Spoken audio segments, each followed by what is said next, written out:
She was approved without restrictions. She signed the paper and the world accepted that signature as a kind of permission. She walked through doors that opened electronically and the lights acknowledged her arrival. Approval hummed in the walls like air conditioning. It tasted like ordinary daylight and the small comfort that comes with the absence of barriers. For a while, the approval did exactly what approval is made to do. Access keys remained green. Shared drives accepted her queries. Emails glided past filters and landed where they were supposed to land. She had a badge that flicked on the reader, and the reader accepted it like a handshake. She learned the rhythms of the place as one learns a language. There were words you used and words you never used. There were gestures that meant cooperation and gestures that meant threat. She practiced the precise cadence with which questions were asked, the softening clause that made an interrogative polite instead of sharp. Her voice grew softer in meetings because softness was not weakness here, it was currency. People smiled when she signed forms. People nodded when she said, "For clarity." She stacked receipts in neat piles and initialed where initials were expected. Each initial was a tiny bolt in a larger mechanism. She kept a list of policy numbers on a sticky note, and she believed, because people around her believed, that policy was the scaffold of safety. Anomalies arrived like small birds. A date that did not belong. A manifest with a name that did not match an ID. She investigated in the way people investigate simple errors, with calm, with procedure, with the faith that order will reassert itself. She sent emails with subject lines that promised clarity. She attached logs and screenshots. She wrote the times down in full, hours, minutes, seconds, because she had learned that precision can be a kind of defense. Noted. See me later, they wrote. Later is a word dressed in goodwill. It can mean, in the vocabulary of institutions, a polite delay. It can also mean that a new protocol is beginning to find its feet. They asked simple, humane questions. How are you sleeping? Have you been feeling stressed lately? They offered a wellness webinar with a warm, corporate title and links that went to forms. It is easy to accept help. Offers of help are spare clothes hung beside a door. You put them on and they make you look like the kind of person who belongs here. She filled out the wellness form honestly. She checked the boxes that described restless sleep and low appetite. She wrote, in a small field labeled Additional Comments, a sentence about feeling a low, inexplicable worry some mornings. That was enough to make a mark next to her file. Not a red flag, they assured her. A minor notation for follow-up. Once there is a mark, the architecture shifts. Invitations quietly omit your name. Shared drives acquire locks that your access requests never clear. Meeting invites appear with no attendees listed, and the calendar sends you a cryptic time with no location. You notice these things as patterns, not as conspiracies. You log them, you photograph timestamps, you keep receipts of absence.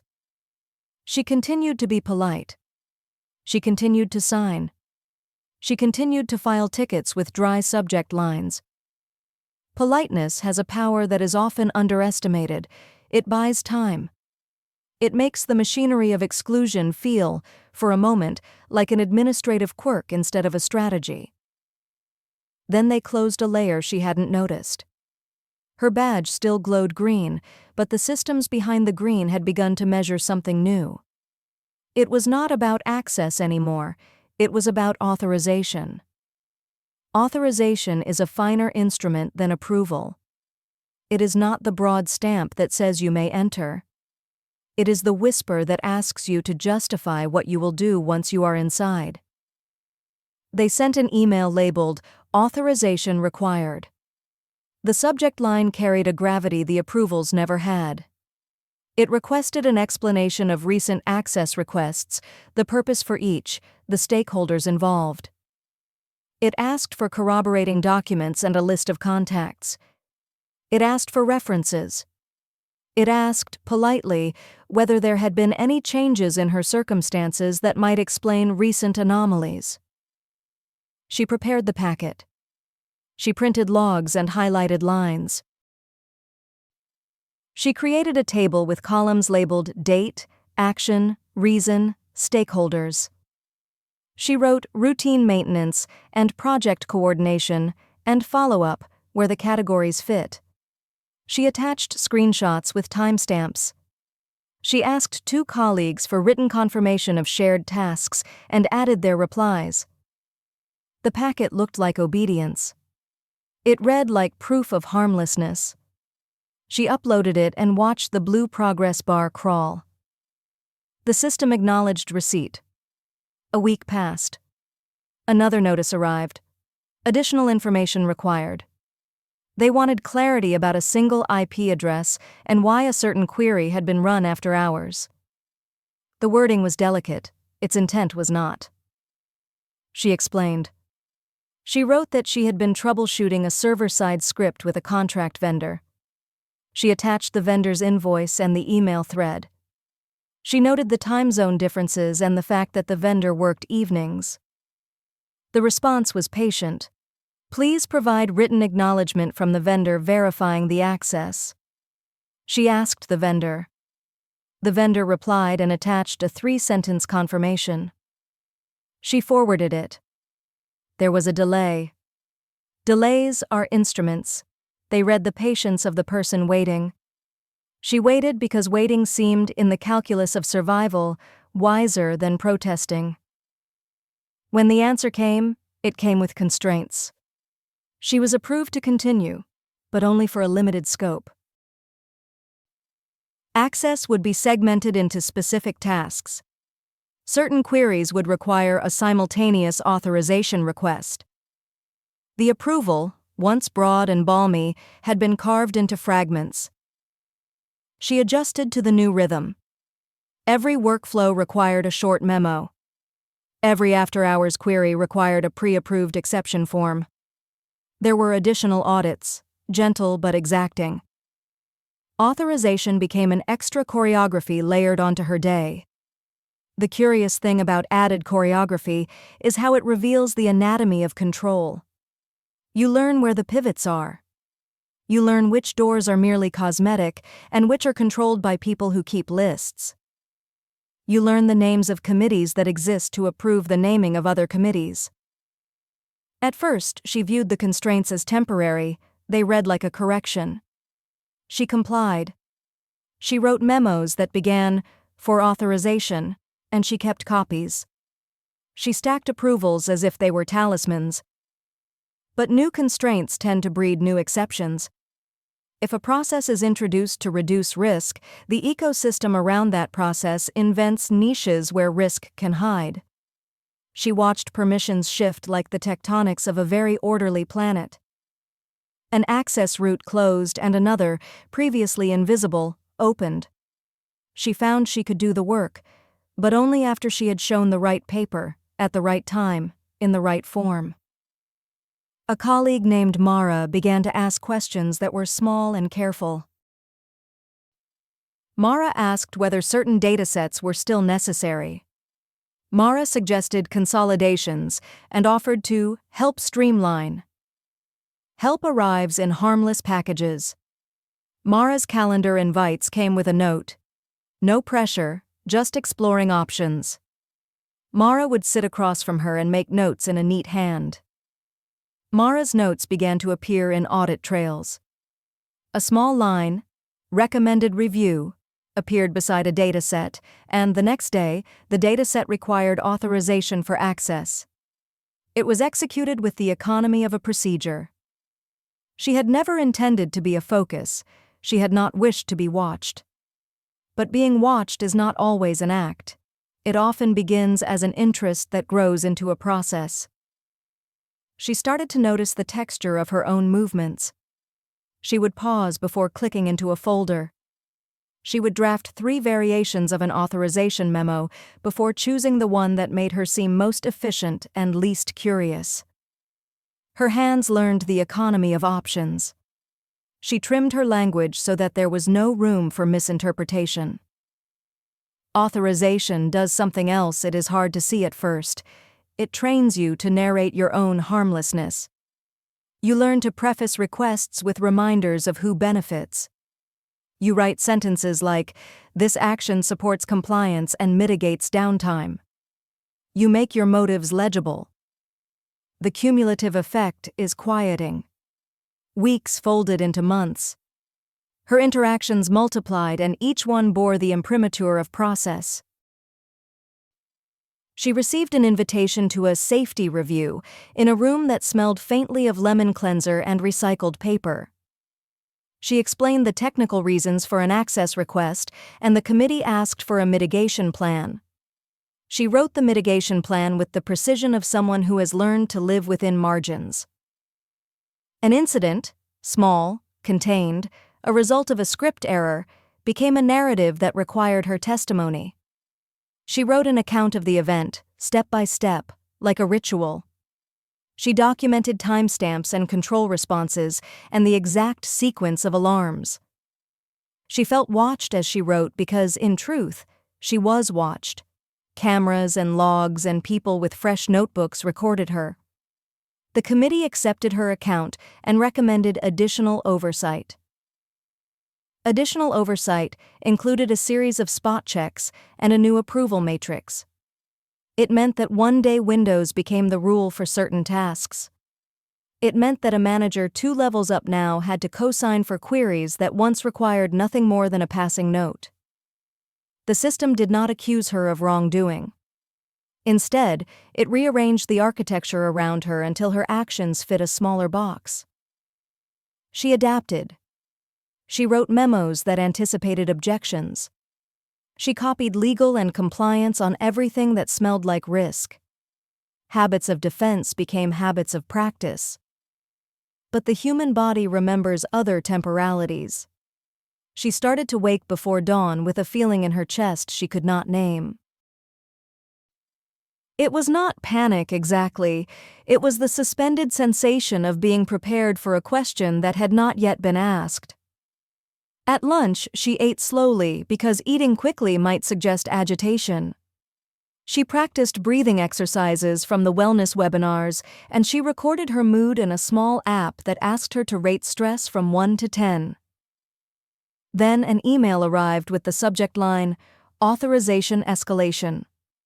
The body was measured. It said, "Recent reviews indicate irregular access patterns associated with your account.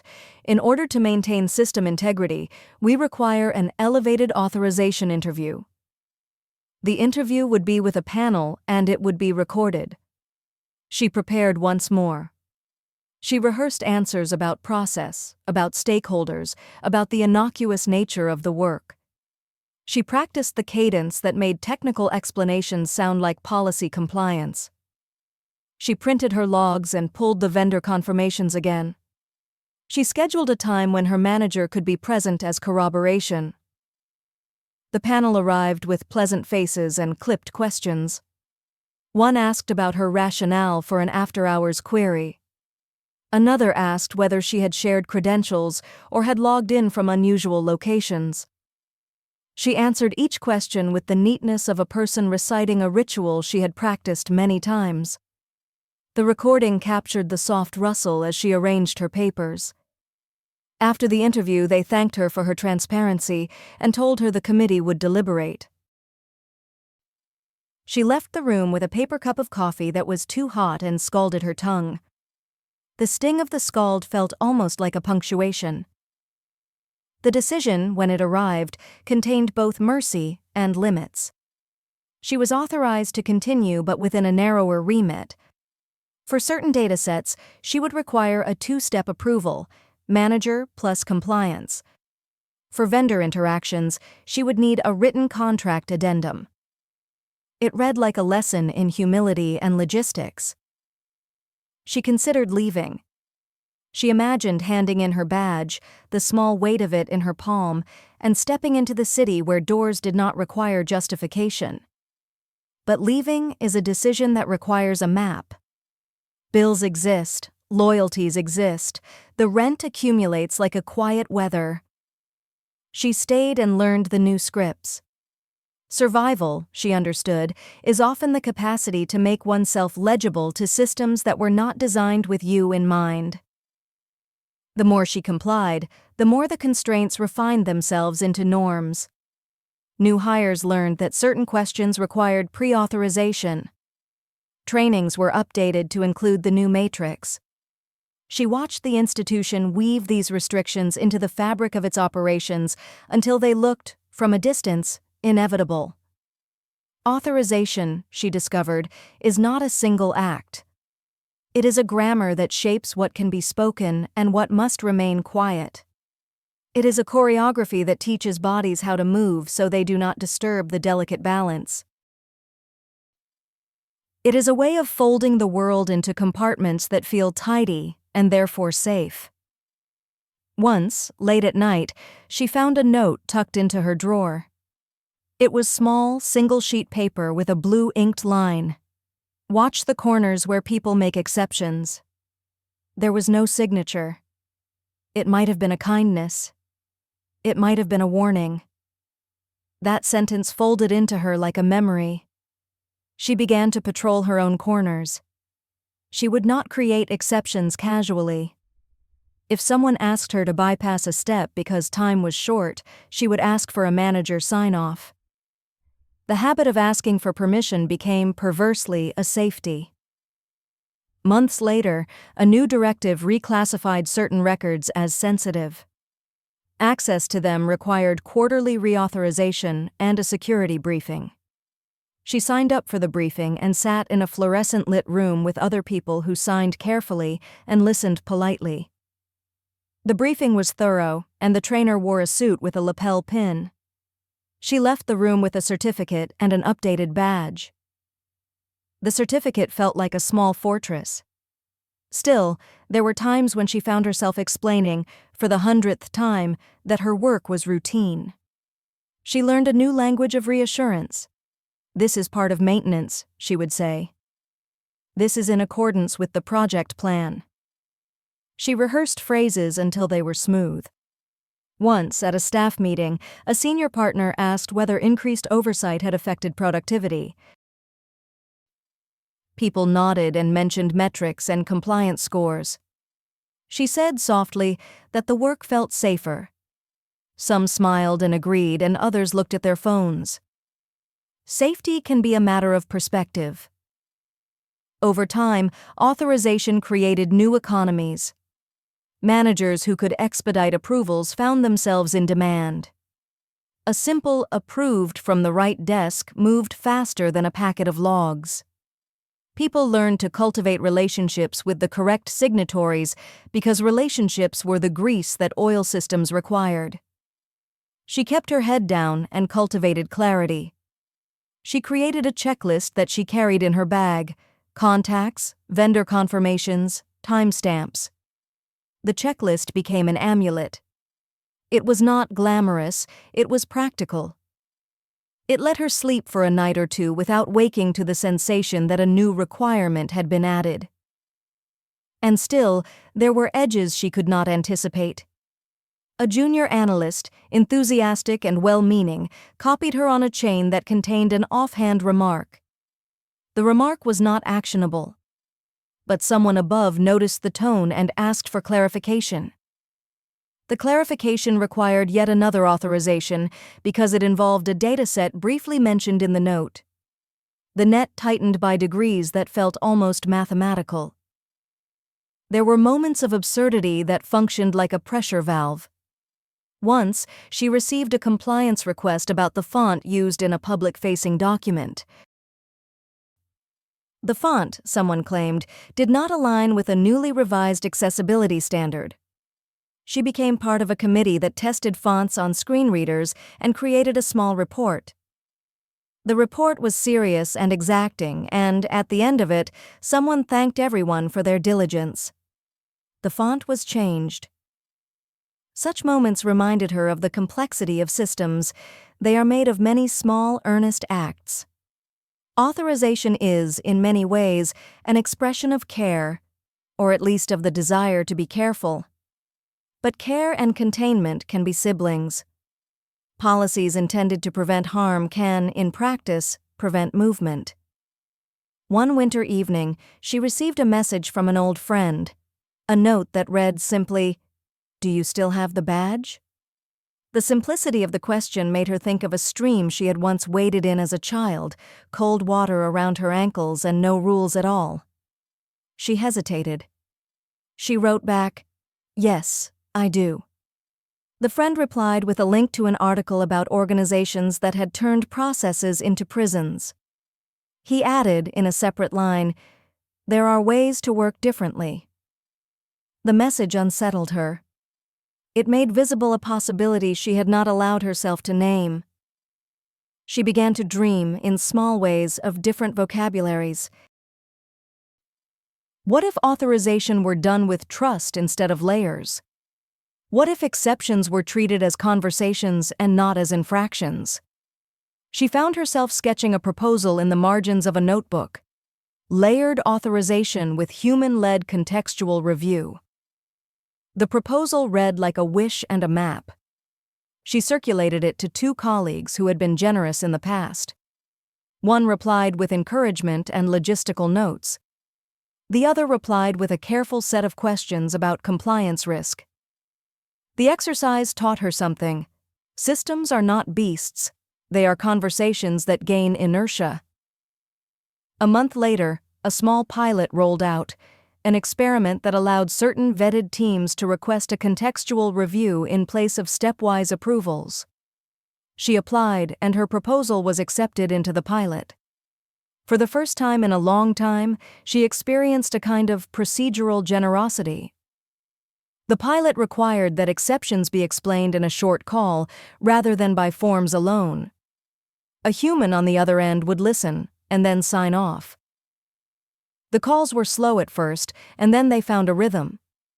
A human voice asked context-setting questions and made a judgment. Sometimes the judgment was to proceed immediately, sometimes the judgment requested minor safeguards. The experience felt, to her, like being seen. It felt like a correction to the gray economy of permissions. Yet the pilot did not erase the matrix.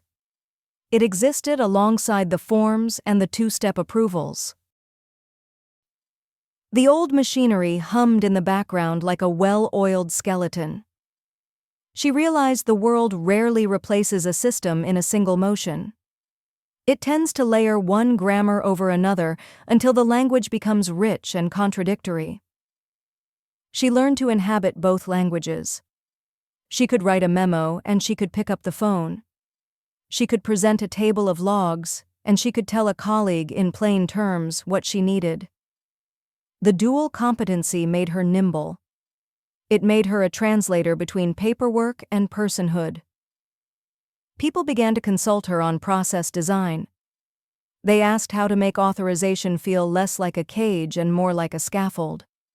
She suggested small changes: a time-limited fast track for vendor troubleshooting, a dedicated phone line for contextual reviews, clearer language in memos that emphasized intent. Her suggestions were taken up in small increments. That, she learned, is how institutions change, through the accretion of modest ideas. Years went by. Her badge accumulated stickers that marked trainings attended and clearances renewed. She kept the checklist in her bag and added to it the manager who answered quickly, the vendor whose confirmations were legible, the friend whose link reminded her that alternatives existed. The systems around her remained both generous and exacting. She had become, in a way she did not anticipate, a steward of both containment and care. One afternoon, a new hire asked if she had ever felt unfairly constrained. The question was blunt and unadorned. She smiled and told a short story about a font and an offhand note and a vendor who worked evenings. The new hire listened and then said quietly, "How did you keep going?" She considered the question. She thought of the little checklist and the pilot and the friends.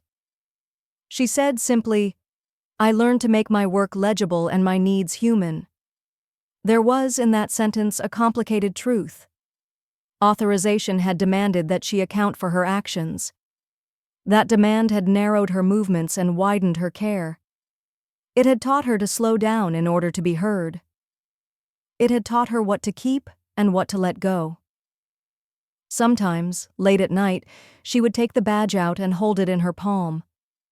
It had weight and a small scratch where the metal had bumped a desk. She would trace the scratch with her thumb and think of the weeks when approval felt like sunlight and the months when authorization felt like an architectural plan. She would wonder whether there could be systems that trusted first and asked for proof only when there was reason to ask. She would put the badge back and go to bed. In the end, the story she told herself was not one of triumph or defeat. It was a story about learning to navigate a landscape shaped by rules that were both protective and restrictive. She had been approved without restrictions, and the approval had been honest in its warmth.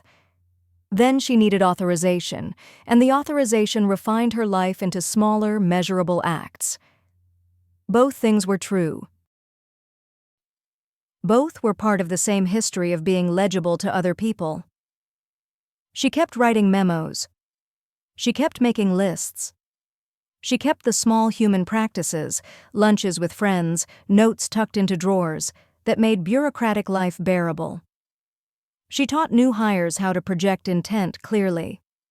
She argued gently for more human review in certain cases. She learned to accept charm and to love precision. Sometimes in meetings, someone would say the word authorization, and the room would tighten for a moment. Then someone else would make a joke about fonts, and the tension would ease.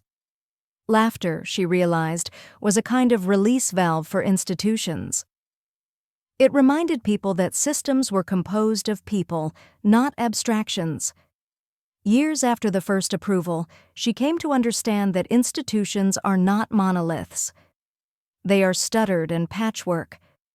They are made up of committees and memos and pilots and friendships and petty annoyances. Authorization was one strand of the weave and approval another. Both had their place. When she retired her badge one late spring, she gave it to a colleague who had been kind. The colleague accepted it with thanks and a small ritual. He tapped it 3 times on his desk and nodded. She felt, oddly, both light and heavy. She had held an instrument of movement and constraint for a long time. She packed the checklist into a drawer and left. Outside, the city smelled of cut grass and bread and an unassuming freedom. She walked without a badge and felt, for a brief, dizzying moment, how small her steps could be when they did not need to be explained. Then she laughed softly and thought of a font and a vendor and a friend who had sent a link at the right time. She carried the memory of both approval and authorization like a map. Maps, she knew, can be read in many ways. They tell you where doors are and where walls have been built. They also tell you where paths might be made, with patience and with practice. She kept one hand in her pocket and the other on the small scratch of the desk she had tapped with her badge that last morning. She had been approved without restrictions, and then she had needed authorization. Both were part of the lines on her map. She walked on. She kept thinking about edges. Edges are where policies fray and where improvisation quietly tests its limits. In staff rooms and stairwells, people compared notes in low voices. Someone mentioned a manager who would initial a memo with a flourish. Someone else talked about an intern who had found a back door that required nothing more than an ancient, forgotten login. Edges felt less like mistakes and more like negotiations. They taught her that the texture of rules depends on the people who interpret them. A policy read on paper can be absolute. In practice, it becomes a conversation between those who read it and those who enforce it. She began, in small, deliberate ways, to cultivate the human side of that conversation. She brought pastries to a compliance meeting once, baked early in the morning, and watched the room soften as people reached for croissants. The small offering did nothing to the rules themselves. The rules remained written and exacting. But the offering altered tones. Tone mattered.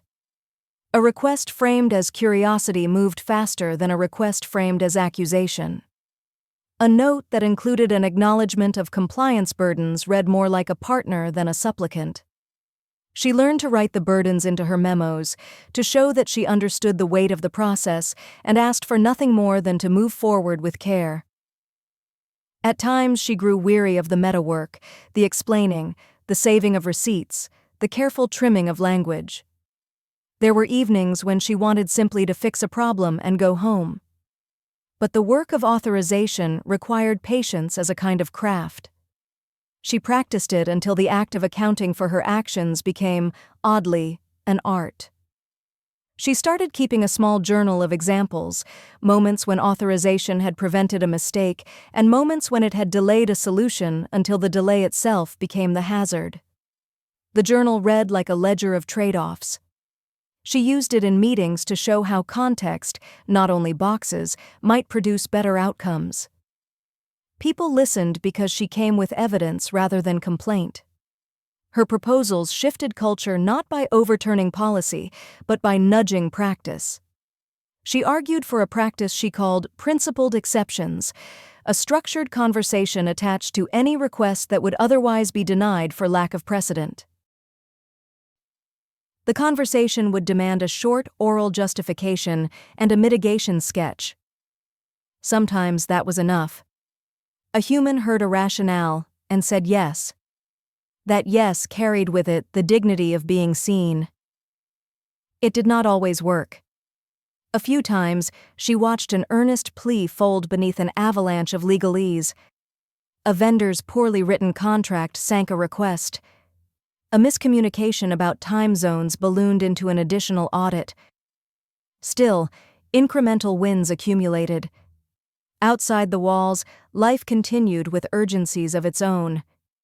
A family member needed help finding a rental. A friend had a baby and asked for a favor on a Monday morning. She learned to translate institutional time into humane time, to reserve a day for paperwork and an evening for presents. Balance, she discovered, is a tactical skill. When she taught the new hires about authorization, she began with a deceptively simple exercise. Identify the reason for each access you request and name the person who benefits. People balked at first. They were used to forms that asked for technical justifications and nothing of human consequence. But when they practiced, they found their requests both shorter and more effective. One afternoon, after a training, a junior engineer lingered and asked, "Do you ever wish it had been different?" She considered the question and then told a small story about a summer when she had run through a field without thinking who might be watching. She told him how freedom had tasted then and how her appetite for certainty had changed with age. He nodded as if to a lesson about seasons. There were moments of quiet rebellion, not against safety, but against the flattening of humanity into checkboxes. She and a few colleagues started a lunchtime forum where people could present borderline cases and test arguments in a forgiving room. The forum was not official. It had no committee imprimatur. It existed as an experiment in mutual respect. The forum produced small miracles. An access path that had been closed reopened because someone argued for a compromise. A vendor relationship improved because two people had the chance to speak frankly. It taught them how authorization could be humane if people made the effort to talk like humans rather than clerks. Years later, when she spoke at a conference about process design, she did not present a manifesto. She presented case studies. She told the story of the font, and the scalded tongue, and the pastry, and the pilot. People laughed at the font. They winced at the tongue. They clapped when she described the pilot that finally gave a human the authority to decide in context. Her closing line was simple. Design systems that ask for proof when proof is necessary and trust when trust suffices. It sounded idealistic and practical at once. Afterwards, people came up and shared their own small stories of authorization and approval. The room felt less like a theater and more like a cohort of people who had learned to be careful without losing themselves.